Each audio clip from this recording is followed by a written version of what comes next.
You're welcome. We're still on Leadership Podcast. And of course, today we are actually going to have a one on one with a party bigwig, National Chairmanship aspirant of the Governing All Progressive Congress, Chief Sunny Sylvester Moniedafe. He is our guest today in Leadership Podcast. And of course, you all know that the country is undergoing a transition process. And all the activities will culminate in the inauguration ceremony of the incoming administration of Bola Ahmed Tinubu, the next president of the Federal Republic of Nigeria. And in the past days, we have been hitting on issues bordering on the new government Nigerians are expecting. And of course, our guest today, Chief Sylvester Moniedafe, APC chairmanship, national chairmanship aspirant, is here with us. And of course, he's going to share with the audience his thoughts on national issues, including the 8 years of President Muhammadu Buhari administration and the incoming administration. Welcome, sir. Thank you very much. Good morning, Abuja. Good morning, Nigeria. Without wasting much time, we'll go into you a chieftain of the All Progressive Congress, and you saw the process that gave us a new president or a president-elect. And we are just counting about 6 days to the inauguration ceremony. But before we go into what to expect from the new administration, what would you say about the 8 years of the outgoing government of President Muhammadu Buhari? Thank you for having me. Before I answer the question, let me just take a moment to condole with the family of Leadership Daily, now Leadership Podcast Studio, on the death of the founder, my good friend Sunny Sylvester. May his soul rest in peace. This is my first time coming here since he died, and I must take a second to acknowledge what he has done for Nigeria and being one of our aspirants in 2014 in Lagos. 14. So a good one. Rest in peace, my dear friend, Sam Sylvester. Now, having said that, President Buhari came on board on his fourth attempt, and as things work out, it was Bola Ahmed Tinubu that was at the forefront of what people that led to him being elected. I say so because I was part of the team that was at Lagos in 2014, precisely December 10, 2014. Incidentally, previous year, my friend Atiku Abubakar was with me in ACD and then moved to become an aspirant in AC for the presidential elections in 2007, but moved to the PDP. He had come back to the APC then, so I was with Atiku Abubakar. In fact, I was in charge of the aircraft that moved the delegates from the Northeast to Lagos. I was in Bombay for 48 hours with the 747 at my disposal to move delegates to Lagos. Went to Lagos, and what happened. We had a very clear, transparent primaries, and President Muhammadu Buhari won, defeating Sam Sylvester, one of them, Rochester Okorocha, Kwankwaso, and what's his name? Kwankwaso. I'm forgetting. And then Buhari himself, Atiku. Yes, he defeated Atiku, Rochas, Isaiah, and Kwankwaso. President Buhari won. He became the president. Now, one thing that President Buhari did, talking about your question, it took me by surprise because for the first time in the annals for a history of our political life, we had a leader that came on and said, I will not start new policies. I will continue with the policies of the past regime, PDP as it was. And you know how it is in Nigeria. And truly it happened because people started lambasting President Buhari for even continuing the projects that PDP started. Key among them is the railway. In a short while, The railway to Kaduna was fully working, and then all over the country, and other things that we want to do. So President Buhari came and said, look, he wants to develop Nigeria. To some extent, we suffered with the APC men because he came and said, look, he doesn't care about political party. All he wants is Nigeria. All he wants, if you're not corrupt, you're competent, you remain there. For a politician and for a Nigerian who say, look, I've worked for this party, I deserve to be rewarded. This was a surprise, but he did it, and I'm happy that we are seeing commissioning all over the place. He has come and has left his footprints. There's no way he will please everybody. No way. But he came and did what is good for Nigeria. And today we can see it. The commission of the refinery is fantastic. And more commission going on. I was coming from Asokoro now. I saw the hold up because of the traffic that led to, that I arose because he went to commission the customs headquarters in Maitama. More coming up. So I think President Buhari has done his very best. And I'm happy that one of ours, somebody who cares for the people, has taken over. Well, we actually acknowledge most of all these infrastructural development in the country. And of course, we'll agree that under the Buhari administration, Nigeria experienced some changes in terms of infrastructure. But then, most Nigerians are scoring the administration zero, and the thinking is that it was because of the poor leadership under the Buhari administration that the APC had difficulties in the just concluded general election because of the angst in the land. I think the areas where they say the outgoing president performed poorly is on security, the economy, and of course, you see, under the Buhari administration, our economy was wobbling, tottering towards the precipice, and of course, that they said must have led to all these incessant borrowings in the country. And you see what we have in terms of foreign debt now. And the APC suffered a lot because I think even the incoming president won the election by a close shave. What do you have to say about it? Well, let me start with the economy, borrowing. Now, the most indebted country in the world is the United States of America. The most indebted. In fact, I was a banker. If you are a borrower in a bank, you are seen to be richer than the person that has his million because you must have borrowed from where the owner that has billions ended. So for you to borrow, it means you have the liquidity to do it. And the most important, if you borrow and you use it for the infrastructure, nobody should complain. And then the ability to pay back. I think the people that complain are used to the PDP government of the past, borrowing and not paying back. Borrowing and using it to pay salaries or waste the money. Because the Buhari has come and every couple he has borrowed, he has used it, he's planned to use it effectively, and he has plans in place on paying back. So people that talk about borrowing, people that know just laugh because I think they lack what to do, lack what to say. It is not wrong to borrow at all. Secondly, talk about insecurity, infrastructure, what have you. Now, when I'm from Adamawa State, when the president took over, President Buhari took over in 2015, before then, I think there are about 21 local governments, if I'm not mistaken, across Borno, part of Yobe and part of Adamawa. They were under the control of Boko Haram. They didn't hoisted their flags instead of the governments. Hoisted their flags. Now, like I mentioned one day, one of the few times I supported the past government was when he was refusing to accede to the pressure to declare war on the terrorists. He said, look, these people don't have uniforms. You cannot track, you cannot trace them. Let's be very careful. I'll give an example of the IRA in the UK. The IRA has been at war with the British government for years. They're not in uniform. You cannot say, see where they are, you go and shell the place. So let's be very careful. I didn't want government to declare war on Boko Haram. Now we did, and look at the consequences.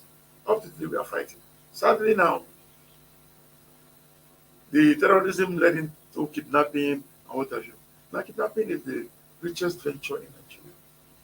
That's an example to people, and I want to ask you here, and people who are viewing. If you have two sons, the younger one is a, permit me to use the word criminal. He goes out, kidnaps people, he brings millions to his parents.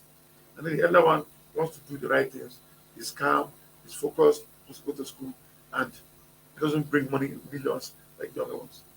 Most Nigerian parents will, even with respect our pastors, want to praise the younger one who brings money. That was kidnapping does. Kidnapping does that.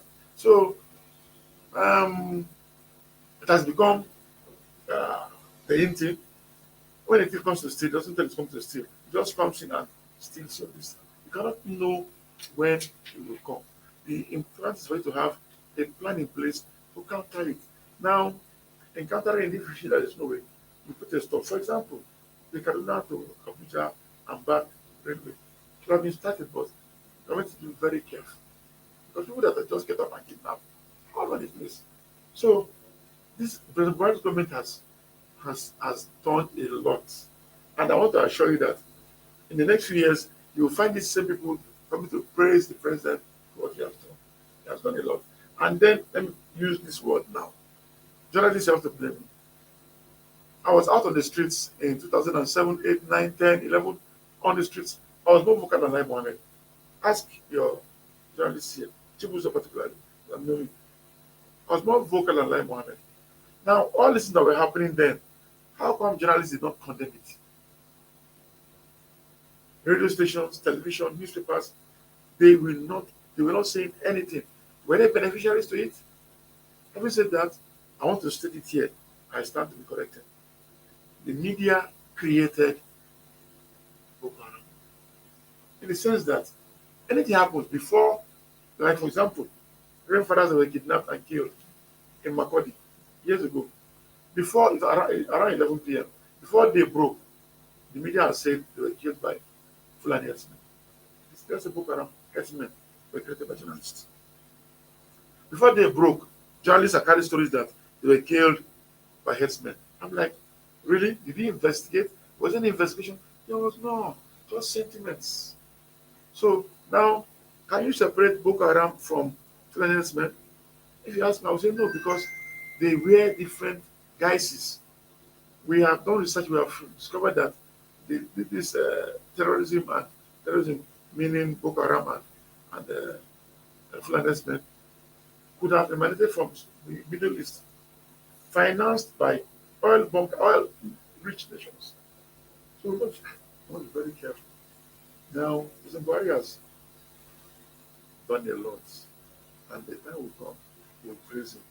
God willing, will be alive to continue talking about what he has done, and we'll see how it goes. But for now, I personally, Sunny Sylvester,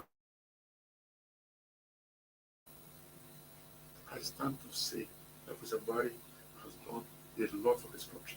And remember, the time will come, we'll thank him. Well, you spoke about the media not actually condemning the insurgency at the time.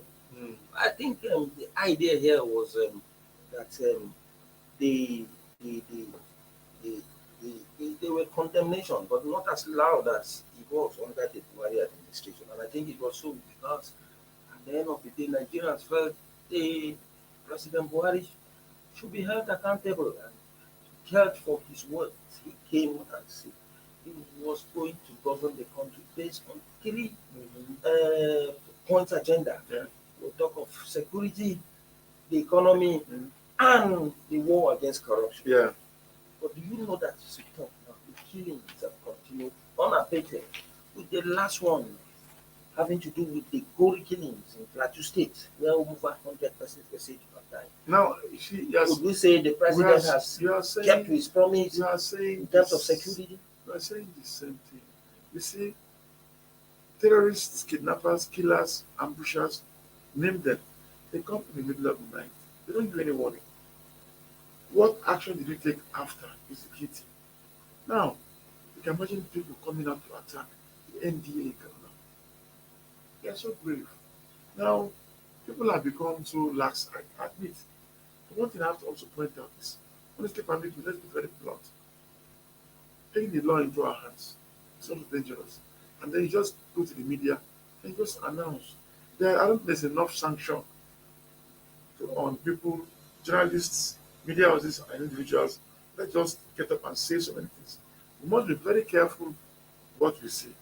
Now, I listened to the Plateau State Governor elect last week, and the things that he said, some of them are truly, truly, you cannot defend them. There's not facts. He was asked questions, do you have any? He said no.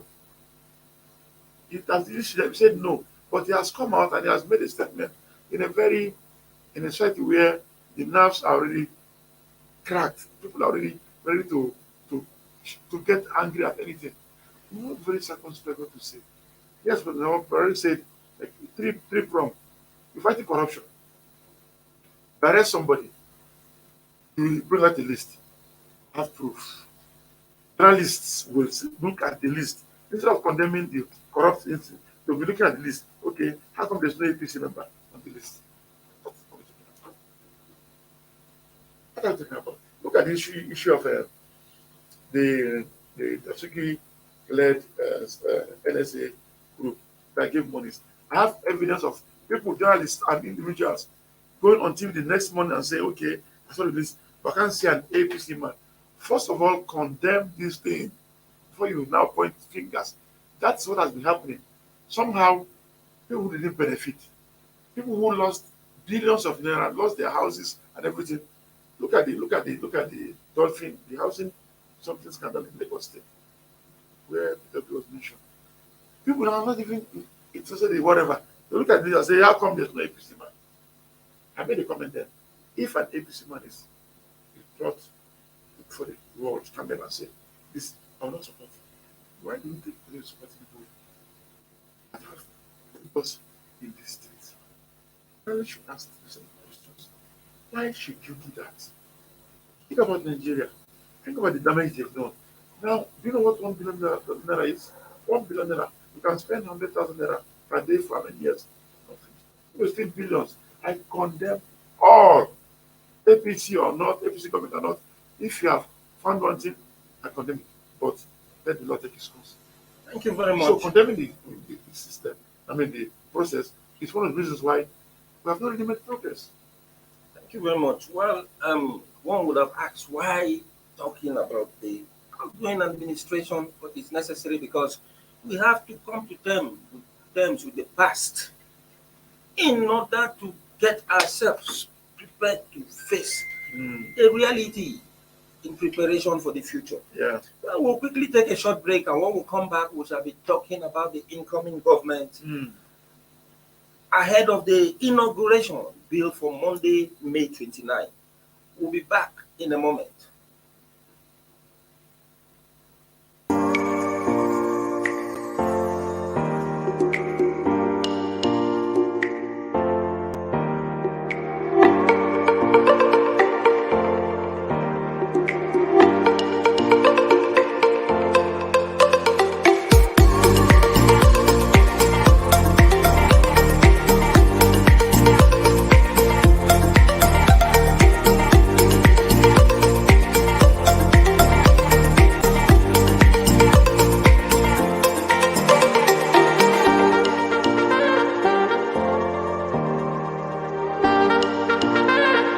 For sponsorship and advert placements, please contact 080-3688-6158. Last Word Leadership Podcast Studio. You have the last word.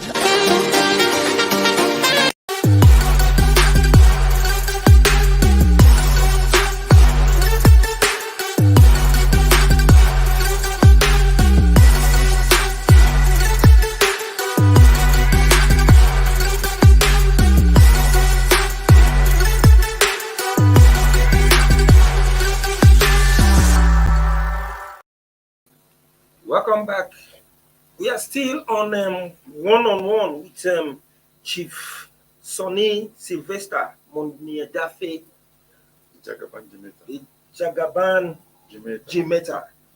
And of course, we are talking of a national chairmanship aspirant of the governing All Progressive Congress, a party bigwig, and of course, an astute administrator. Well, sir, we come back to you, and then the inauguration that is coming and the incoming president. Mm, What were the most significant lessons you learned during your time in public service that you believe are relevant for the incoming administration to be headed by Bola Ahmed Tinubu? Well, basically, you just have to realize that you can't please everybody. Just do your best and leave the rest. Because truly, where we are right now, people are so sensitive. You ask me, truly. But if I have the chance to advise the president-elect, tell him, Mr. President, you know what to do. Just do your best. Don't bother about anybody that says it. Listen to people's comments, analyze it, and do what you need to do. Simple. Well, we all know that in the history of transition in Nigeria, there had never been a time where we have experienced such stiff opposition against the incoming administration. Even after election victory, most Nigerians are peddling the rumors of the inauguration of holding. Some are even saying that the inauguration should be kept on hold until the matter before the Court of Appeal. And that most Nigerians feel is a reflection of the general populace. What would you say? It is a part of what we said about the outgoing administration and each style of governance affecting that of the incoming administration. Well, I was on AIT about 2 weeks ago. I talked about this thing. I want to appeal to Nigerians, please don't transfer your hatred of Buhari to Tinubu. The hatred led to a point where Nigerians, educated Nigerians that should know otherwise, started saying that President Buhari was actually a clone from Sudan. Amazing. As backward as we are technologically, the Nigerians who went to school, most of them, many of them with PhDs, said President Buhari is actually a clone and that he will die in no time. 8 years has come and gone, nothing has happened. They said he would Islamize Nigeria. It doesn't happen. Now, please don't transfer this hatred to President-elect Shivaji. Now, to clear everybody's doubts, I didn't know about this question, but I know that I have a way with dates. I know that Tinubu was born, I think, 29th of March 1951. He was in the ACD with me. I was there with him. ACD merged with AD in June 2006 in Kaduna and formed AC. I was there. I was there when ACN was formed. I was there when we merged with APC. Tinubu's birthday has always been celebrated 29th of March, a colloquium. He's there. Suddenly, he's old. And social media made many people believe that he's older than that age. It's amazing. Please don't transfer this hatred. Let the president do his work. He has been elected. And the people who are asking for innovation not to hold, I'm just shocked, saddened. In this same country, we had issues with elections, but the ACN then and CPC calmly allowed everything to go. Innovation was done, went to tribunal, and to the glory of God, I remember we won back Ekiti State for Fayemi, won back Osun State for Aregbesola, won back Edo for Shomole. At the same tribunal, why the audience say we should not even inaugurate?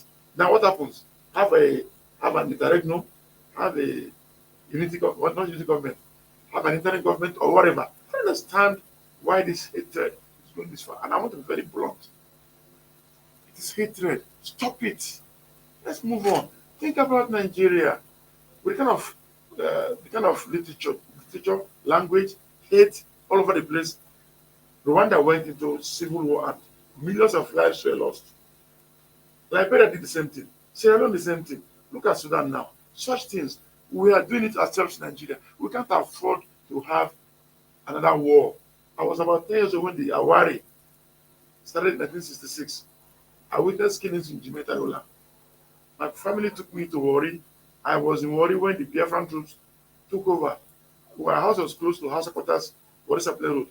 The Biafran troops, after settling down, came and killed themselves. We don't need that. Please, I beg you all. We only had a few weeks of COVID-19 and there was no movement. People were lamenting. Now it's just a mere temporary stop caused by COVID-19. Imagine a war. Let's stop it. If you have facts, go to the tribunal and don't tell me that the tribunal will not. No. Are you? Why do you conclude that? Now the latest one is this issue of saying that I'm shocked. Atiku Abubakar went to court and said that they should transmit the live. Come the on. court proceedings live. Are we? Is it a drama? Now the court said no. And look at the comments. And look what they are saying that the INEC is working in conjunction with APC. And I ask a question: when before the whole world, the same court gave victory to PDP in Osun State, did we say that the PDP was held by INEC? No. Please, we should stop this. We should stop it. For half of the kind of language we are hearing in Nigeria, Liberia, Sierra Leone, and Rwanda, and now Sudan went to war. Let us stop it. Please, I appeal to us. Stop it. Go to the tribunal if you have facts. And you cannot win unless you win Abuja along with other states. The court has ruled. Now, forget about that one. Go to the court and bring out your facts. Well, sir, You will get your victory if you want. well, But Chief, don't divide this country. Chief, you can agree with me that no matter what, you see that there is too much bad blood in the land, and the country itself is divided between those who are fiercely angry with the system. But then, how do you expect the incoming administration to navigate the current political climate to foster that unity and collaboration among different parties and interest groups? Now, parties and interest groups, what you're telling me now, maybe you're talking about Committee on National Unity. And I will say no. The APC has members that can do the work that the APC wants to do. So talking about that in no. But it's No already, interim government. we see it happening already. Sorry to cut you short, Chief.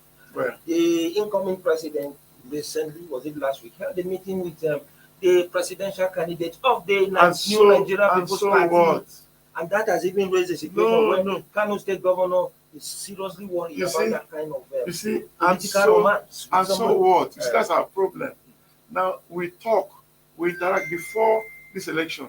Kwankwaso was with us. Now he has been going in and out of APC, PDP, whatever. Fine. How they talk? He has not said he wants to bring anybody from anywhere. He didn't make that comment. It's just assumption, which is very dangerous.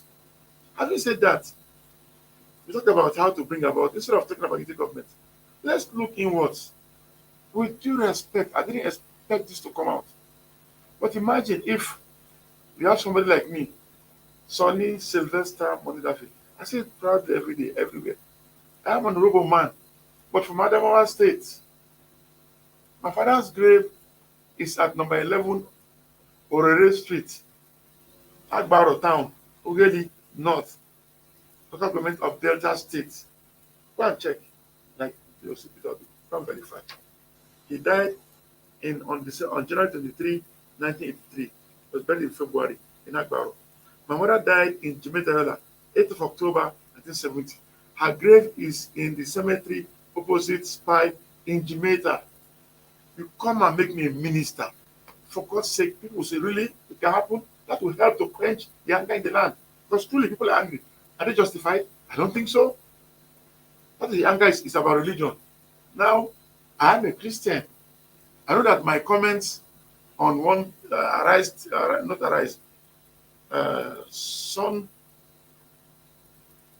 what's the name of the television station? Channels TV.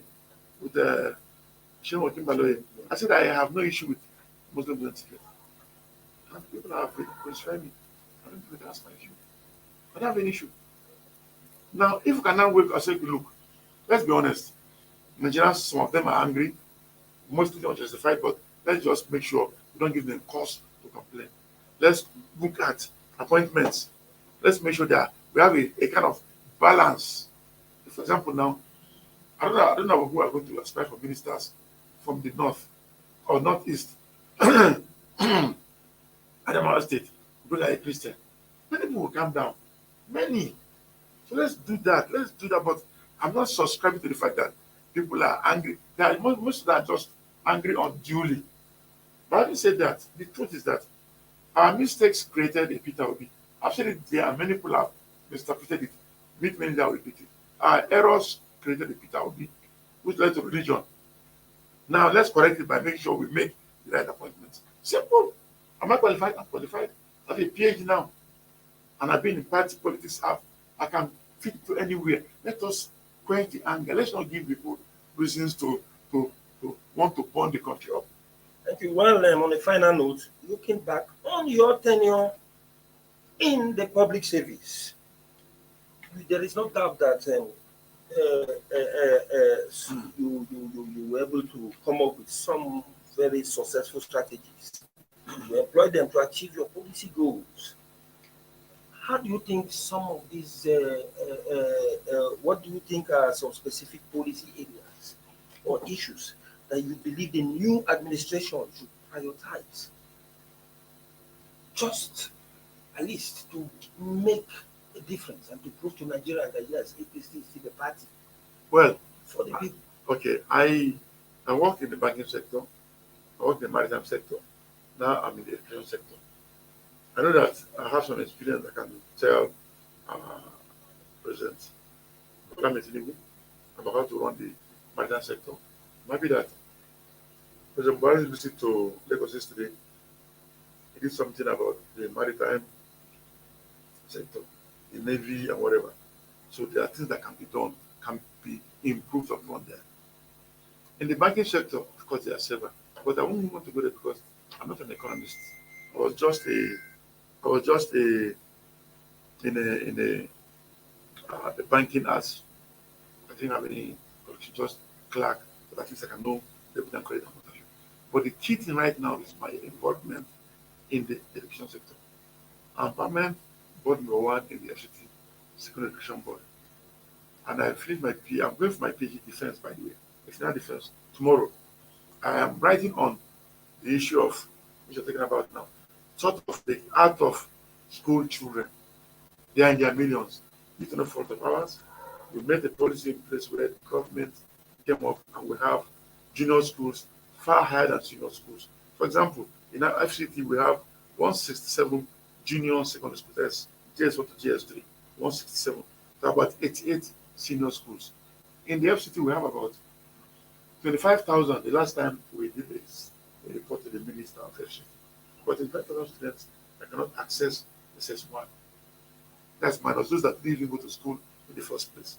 That same period I went to Adamawa and I discovered that in Adamawa State we have 1,200 junior schools to 400 senior schools. In Adamawa, about 40,000 students cannot access SS1. And I was told across the country, so multiply that 40,000 by 35 states. It's a small amount of people. Number of people that don't go to school.